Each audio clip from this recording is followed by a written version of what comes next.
राहुल गांधी की भारत जोड़ो यात्रा जल्द ही मध्य प्रदेश पहुंचने वाली है, जहां कांग्रेस के कार्यकर्ता राहुल गांधी का स्वागत करने के लिए दिलो जान से तैयार है। मगर कांग्रेस जो बीजेपी पर दिखावे की राजनीति का आरोप लगाती है, वो खुद ही इस राजनीति में फंस गई है। दरअसल कांग्रेस नेता प्रसिद्ध ज्योतिर्लिंग उज्जैन के महाकाल मंदिर पहुंचेंगे, जहां के गर्भगृह में मोबाइल फोन ले जाने, सेल्फी लेने और वीडियो बनाने पर रोक लगा दी गई है। कांग्रेस नेता राहुल गांधी के भारत जोड़ो यात्रा पर उज्जैन पहुंचने से ऐन पहले महाकाल मंदिर समिति के इस फैसले पर कांग्रेस ने सवाल खड़े किए हैं। कांग्रेस ने इसे भेदभाव की राजनीति करार दिया है। पार्टी ने गर्भगृह में दर्शन के समय फोटो पर प्रतिबंध लगाने पर सवाल खड़े कर दिए। कांग्रेस का कहना है कि कांग्रेस नेता राहुल गांधी भारत जोड़ो यात्रा लेकर 20 नवंबर को बुरहानपुर पहुंच रहे हैं। उनकी यात्रा मालवा और निमाड़ इलाके से गुजरेगी। उज्जैन में महाकाल के दर्शन और पूजन का कार्यक्रम है। हो सकता है प्रियंका गांधी भी इसमें शामिल हो उज्जैन पहुंचे। उससे ठीक पहले महाकाल मंदिर के गर्भगृह में फोटो लेने पर रोक लगा दी गई। राहुल गांधी का 1 दिसंबर को महाकाल मंदिर में दर्शन का कार्यक्रम होना है। कांग्रेस का कहना है कि राहुल गांधी महाकाल के भक्त हैं और वो पूरी आस्था और श्रद्धा के साथ पूजा अर्चना करने वाले हैं, लेकिन उनके दर्शन से पहले ही महाकाल के गर्भगृह और नंदी हॉल में फोन के इस्तेमाल, सेल्फी लेने और साथ ही वीडियो बनाने पर रोक लगाने की राजनीतिक मंशा को जाहिर करता है। कांग्रेस ने आगे कहा कि महाकाल लोक के लोकार्पण के समय प्रधानमंत्री नरेंद्र मोदी महाकाल मंदिर के गर्भगृह में पूजा अर्चना करने पहुंचे थे। यहां उन्होंने जाप भी किया था, तब इसका सीधा प्रसारण हुआ था। लेकिन अब जबकि राहुल गांधी दर्शन के लिए पहुंचने वाले हैं, उससे पहले जानबूझकर फोटो लेने और वीडियो बनाने पर रोक लगाई गई है। ये राजनीतिक द्वेष को दिखाता है। अब ये सवाल उठ रहा है कि क्या चुनाव को देखते हुए राहुल गांधी फोटो खिंचवाकर दिखवाना चाहते हैं? चुनाव के समय में ही राहुल गांधी को हिंदुत्व क्यों याद आता है? मंदिर में उन्हें भगवान के दर्शन करने जाना है या फोटो खिंचवाने? ये सवाल इसीलिए उठ रहे हैं क्योंकि कांग्रेस पार्टी महाकाल मंदिर में कांग्रेस का फोटो खिंचाने पर अड़ी हुई है।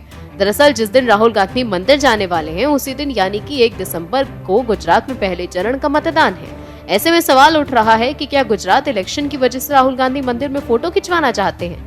हालांकि मंदिर समिति ने इसे लेकर सफाई भी दी है और सफाई में कहा है कि बीते दिनों उज्जैन मेयर के फोटो और एक युवती के मंदिर परिसर में रील बनाने को लेकर खासा विवाद हुआ था।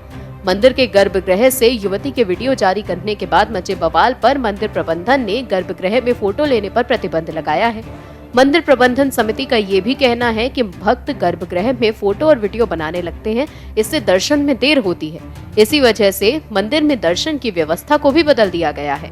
अब मंदिर समिति का ये बयान सामने आने के बाद सवाल उठ रहा है कि क्या कांग्रेस पार्टी प्रचार करने के लिए इस हद तक गिर गई है कि मंदिर समिति की सफाई पर भी उसे भरोसा नहीं हो रहा। कांग्रेस का इस तरह से फोटो खिंचवाने पर बवाल खड़ा करना राहुल गांधी के दिखावे की राजनीति को साफ तौर पर दिखा रहा है। कांग्रेस भारत जोड़ो यात्रा पर निकली हुई है, तो वहीं दूसरी तरफ इस यात्रा के दौरान राहुल गांधी कई बार ट्रोल हो चुके हैं। कभी पीएम मोदी को कॉपी करने के चक्कर में, तो कभी भगवा टोपी पहनने के चक्कर में। और इस बार भी कांग्रेस की इस यात्रा के दौरान कुछ ऐसा ही हुआ है। एक बार फिर राहुल गांधी सोशल मीडिया पर दबाकर ट्रोल हो रहे हैं। वहीं बीजेपी ने भी वीडियो जारी कर राहुल गांधी पर निशाना साधा। दरअसल राहुल गांधी के नेतृत्व में कांग्रेस की भारत जोड़ो यात्रा लगातार आगे बढ़ रही है, लेकिन इसी बीच राहुल गांधी का एक वीडियो इस समय काफी वायरल हो रहा है। वायरल हो रहे वीडियो में राहुल गांधी लोगों को जब राष्ट्रगान के लिए बोलते हैं, तो अचानक से कोई और गीत बज जाता है, जिसके बाद वायरल वीडियो को लेकर बीजेपी पार्टी कांग्रेस पर जमकर हमला बोल रही है। केरल और कर्नाटक के बाद भारत जोड़ो यात्रा महाराष्ट्र जा पहुंची है। महाराष्ट्र के वाशिम में एक जनसभा को संबोधित करने के दौरान राहुल गांधी का वीडियो वायरल हुआ है। वायरल वीडियो में कांग्रेस नेता राहुल गांधी, केसी वेणुगोपाल और नाना पटोले सहित कांग्रेस नेताओं के साथ एक मंच पर खड़े दिखाई दे रहे हैं। इस दौरान राहुल गांधी माइक पर राष्ट्रीय गीत बजाने की घोषणा करते हैं, तो अचानक से भारत के बजाय नेपाल का राष्ट्रगान साइंग ढुंगा फूल का बजने लगता है। इसको लेकर ही बीजेपी के अलावा आम लोगों ने राहुल गांधी और कांग्रेस पर निशाना साध दिया। महाराष्ट्र के बीजेपी नेता नीतीश राणे ने भी इस वीडियो को शेयर किया है, जिसमें राहुल गांधी को ये कहते हुए सुना जा सकता है कि अब राष्ट्रगीत बजेगा। इसके कुछ ही देर बाद राष्ट्रगीत की जगह कुछ और ही गाना बजना शुरू हो जाता है, जिससे राहुल गांधी भी नाराज दिखते हैं। इसके अलावा तमिलनाडु से बीजेपी नेता अमर प्रसाद रेड्डी ने भी अपने ट्विटर हैंडल से इस वीडियो को शेयर किया, जिसमें उन्होंने राहुल गांधी से सवाल करते हुए कहा, ये क्या है? तो वहीं सोशल मीडिया पर लोग राहुल गांधी को ट्रोल कर रहे हैं और साथ ही अलग अलग कमेंट्स कर रहे हैं। एक यूजर प्रकाश पटेल ने लिखा कि ये भारत तोड़ो यात्रा है, तो वहीं वनराज सिन्हा नाम के एक यूजर ने लिखा कि ये भारत मनोरंजन यात्रा है। तो कुछ ऐसी ही कांग्रेस की ताजा स्थिति। जो दिन प्रतिदिन खराब होती जा रही है और जिसका फायदा देश में होने वाले हर चुनाव में बीजेपी उठाएगी। दिल्ली के सीएम अरविंद केजरीवाल और उनके करीबियों पर चुनाव की चुनौतियों के रूप में ही गाज गिर रही थी, लेकिन अब आपके बड़े बड़े नेताओं पर घोटालों को लेकर गाज गिरने लगी है। गुजरात और दिल्ली एमसीडी चुनाव के बीच आम आदमी पार्टी की मुश्किलें बढ़ती चली जा रही हैं। आम आदमी पार्टी के विधायक और उनके करीबियों पर एमसीडी चुनाव में टिकट बेचने का आरोप लग रहा है और अब तक इस मामले में कई लोगों की गिरफ्तारी भी हो चुकी है। तो वहीं इस बार झटके का शिकार हुए हैं दिल्ली के उप मुख्यमंत्री मनीष सिसोदिया, जिनकी मुश्किलें बढ़ने वाली हैं। दरअसल मनीष सिसोदिया, जो कि एक्साइज पॉलिसी मामले में फंसे हुए हैं, उसी मामले में कारोबारी दिनेश अरोड़ा की सरकारी गवाह बनने की याचिका मंजूर कर ली गई है। आपको बता दें, हाल ही में उन्हें जमानत भी मिली थी, जिसके बाद दिनेश अरोड़ा ने खुद से ही सीबीआई के सामने सरकारी गवाह बनने की पेशकश की थी। उन्होंने कहा कि वो खुद सरकारी गवाह बनना चाहते थे। उन पर किसी तरह का कोई दबाव नहीं बनाया गया था। आपको बता दें, दिनेश अरोड़ा घोटाला मामले में आरोपी हैं। उन्हें मनीष सिसोदिया का बेहद करीबी बताया जाता है। साथ ही शराब घोटाला मामले में सीबीआई ने स्थानीय अदालत में अर्जी दायर कर दिनेश अरोड़ा को सरकारी गवाह बनाने का आग्रह किया था, जिसे कोर्ट ने मंजूर कर लिया। सुनवाई के दौरान कोर्ट में उन्होंने कहा था कि सरकारी गवाह बनने के लिए किसी का उन पर कोई दबाव नहीं है। दिनेश अरोड़ा ने दिल्ली शराब मामले में जानकारियां देने की बात भी कही थी। हालांकि अब हाल ही में दिनेश अरोड़ा जमानत पर रिहा हुए थे, तो सीबीआई ने उनकी जमानत का किसी तरह से कोई विरोध नहीं किया था। सीबीआई का कहना था कि अरोड़ा जांच में सहयोग कर रहे हैं। उन्होंने कुछ महत्वपूर्ण जानकारियां भी दी हैं। ऐसे में अगर कोर्ट उन्हें जमानत देती है तो सीबीआई को उस पर कोई आपत्ति नहीं है। मतलब अगर दिनेश अरोड़ा ये कह रहे हैं कि उनके पास इस मामले में देने के लिए जानकारियां हैं और वो कोर्ट में सरकारी गवाह बनने के लिए तैयार हैं, तो इसका फायदा सीबीआई को होगा और नुकसान सीधे तौर पर मनीष सिसोदिया को होगा। जाहिर सी बात है कि दिनेश अरोड़ा मनीष सिसोदिया के करीबी माने जाते हैं। ऐसे में इस बात की पूरी संभावना है कि मनीष सिसोदिया के गले पर गिरफ्तारी की तलवार लटक रही है, क्योंकि दिनेश अरोड़ा शराब घोटाले में मनीष सिसोदिया की संलिप्तता पर गवाही दे सकते हैं और अगर ऐसा हुआ तो यहाँ मनीष सिसोदिया बुरी तरह से फंस जाएंगे। बिहार, जहाँ चुनाव छोटा हो या बड़ा, राजनीति दलों की भागीदारी उतनी ही होगी, यानी कि बराबर होती है। किसी भी चुनाव की घोषणा होते ही सभी दल अपने अपने गुणा भाग में लग जाते हैं। तो एक बार फिर से छोटे ही सही लेकिन चुनावी माहौल आ गया है और इस चुनावी माहौल में बीजेपी यानी भगवा दल ने महागठबंधन वाली सरकार को फिर चौंका दिया है।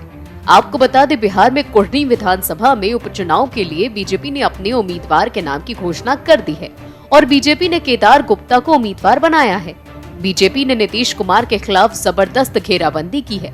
उम्मीदवार चयन को लेकर बीजेपी में पिछले कई दिनों से मंथन का दौर चल रहा था, जिसके बाद जेडीयू के उम्मीदवार मनोज कुशवाहा के सामने बीजेपी ने मैदान में केदार गुप्ता को उतार दिया।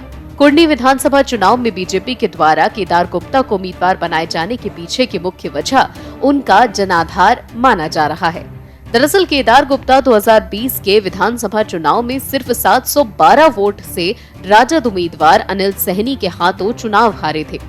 राजद कैंडिडेट को 78,549 वोट मिले थे, जबकि दूसरे नंबर पर रहे बीजेपी को 77,837 वोट मिल रहे थे। यहाँ ये भी आपको बता दें कि 2020 के विधानसभा चुनाव में जेडीयू का सहयोग मिलने के बाद भी बीजेपी कैंडिडेट की हार हो गई थी। तो वहीं अगर हम इतिहास की बात करें तो 2015 के विधानसभा चुनाव में बीजेपी उम्मीदवार केदार गुप्ता की चुनाव में जीत हुई थी। उस समय जेडीयू और राजद कांग्रेस का महागठबंधन था। तब बीजेपी कैंडिडेट केदार प्रसाद गुप्ता ने जेडीयू उम्मीदवार मनोज कुशवाहा को हराया था। साल 2015 में बीजेपी कैंडिडेट केदार प्रसाद गुप्ता को 73,227 वोट मिले थे। वहीं जेडीयू के मनोज कुशवाहा को 61,657 वोट मिले थे। इस तरह से बीजेपी के सामने जेडीयू कैंडिडेट मनोज कुशवाहा की 11,570 मतों से हार हो गई थी। मतलब इस बार भी नीतीश कुमार की पार्टी के लिए ये सीट निकालना आसान नहीं होगा। वहीं बीजेपी को उम्मीद है कि ये सीट उसकी झोली में आ जाएगी। वहीं बीजेपी और महागठबंधन के नेताओं का उपचुनाव के प्रचार के लिए कुढ़नी में तूफानी दौरा शुरू हो गया है। कुढ़नी विधानसभा की जातीय समीकरण की बात की जाए तो सभी दलों की निगाहें भूमिहर, कुशवाहा, सहनी और वैश्य वोटरों पर हैं। राजद के एमवाई समीकरण में मुसलमान वोटरों की अच्छी तादाद है, लेकिन अन्य जातियों के मुकाबले यादवों का वोट कम है। ऐसे में जातीय समीकरण के हिसाब से बीजेपी का पलड़ा भारी नजर आता है। ऐसे में इस सीट पर बीजेपी की जीत होती है तो ये नीतीश कुमार के लिए तगड़ा झटका होगा, क्योंकि बीजेपी ये कहेगी कि जनता को महागठबंधन पर भरोसा नहीं है। नीतीश कुमार ने जनता के जनादेश को हाईजैक करके तेजस्वी यादव के साथ सरकार बनाई है। हाल ही में मोकामा और गोपालगंज में उपचुनाव हुआ था, जहां मोकामा में आरजेडी ने जीत दर्ज की तो वहीं गोपालगंज में बीजेपी ने परचम लहराया। मतलब एक एक सीट पर दोनों खेमों की जीत से मुकाबला टाई हो गया था। ऐसे में इस सीट पर जिसकी जीत होगी वो बिहार की राजनीति में फ्रंट फुट से खेलेगा। ऐसे में अब सबकी निगाहें कुढ़नी विधानसभा उपचुनाव पर टिकी हुई हैं। बिहार में चाचा भतीजे की महागठबंधन सरकार को बीजेपी की नजर लग गई है, क्योंकि बीजेपी लगातार महागठबंधन पर हमलावर है और चाचा भतीजे की पोल खोल रही है। सबसे ज्यादा अगर किसी की पोल खोली जा रही है तो वो है मुख्यमंत्री नीतीश कुमार। इस बार नीतीश सरकार पर रिक्रूटमेंट में घोटाले का आरोप लगाया गया है। ये आरोप बीजेपी ने लगाया है। बीजेपी ने नीतीश और तेजस्वी की चालाकी को पकड़ लिया और जिसके बाद ये सवाल उठ रहे हैं कि क्या महागठबंधन की सरकार बनने के बाद चाचा भतीजे द्वारा बिहार की जनता को बेवकूफ बनाया जा रहा है। दरअसल बिहार में एनडीए सरकार के दौरान हुए पुलिसकर्मियों की ज्वाइनिंग 2 से 3 साल पुरानी है। ऐसे में बीजेपी सवाल उठा रही है कि जिन पुलिस वालों को नीतीश कुमार और तेजस्वी यादव ने ज्वाइनिंग लेटर दिया है, उन्हें तो पहले ही लेटर दिया जा चुका है। दरोगा को डीआईजी और आईजी ने 1 महीने पहले लेटर दिया था। वहीं सिपाहियों को जेल के एसपी ने नियुक्ति पत्र दिया था। इसका मतलब भर्ती में धांधली हुई है। सवाल ये भी उठ रहा है कि जो नियुक्ति हो चुकी है उसी नियुक्ति पर दोबारा कार्यक्रम रखकर जेडीयू और आरजेडी गठबंधन सरकारी पैसा क्यों बहा रहा है। दरअसल एक बात पर लगातार गौर किया जा रहा है कि डिप्टी सीएम तेजस्वी यादव और नीतीश कुमार सरकार बनने के बाद जब भी एक साथ दिखे हैं, नियुक्ति पत्र वितरण समारोह में ही दिखे हैं। दोनों किसी न किसी कार्यक्रम में नियुक्ति पत्र ही बांटते नजर आते हैं। जबकि महागठबंधन की सरकार बने अभी 3 महीने ही बीते हैं। ऐसे में ये सवाल खड़ा हो रहा है कि महागठबंधन सरकार ने इन 3 महीनों में एग्जाम कब करवाए और नौकरी के लिए बहाली का ऐलान कब किया और इतनी जल्दी नियुक्ति कैसे हो गई, जो नीतीश और तेजस्वी नियुक्ति पत्र बांट रहे हैं। खबरों की माने तो नियुक्ति पत्र उन लोगों को मिल रहा है जिनकी 3-4 महीने पहले बाकायदा ज्वाइनिंग हो चुकी है। वो फील्ड में ड्यूटी भी कर रहे हैं। यानी महागठबंधन सरकार बिहार को दिखाना चाहती है कि बीजेपी के राज में कुछ नहीं हो रहा है। हमारे आते ही कितने लोगों को रोजगार मिला। क्योंकि अब चाचा भतीजे की सरकार दोबारा बिहार में बनी तो उप मुख्यमंत्री तेजस्वी यादव ने सभी युवाओं को नौकरी देने का वादा कर दिया था और अब दोबारा नियुक्ति पत्र बांटकर सरकार ये दिखाना चाहती है कि नौकरी को लेकर किया हुआ ये वादा पूरा नहीं कर रही। जबकि नीतीश और तेजस्वी जिन लोगों को ज्वाइनिंग लेटर दे रहे हैं उन्हें एनडीए सरकार के दौरान ही नौकरी मिल गई थी।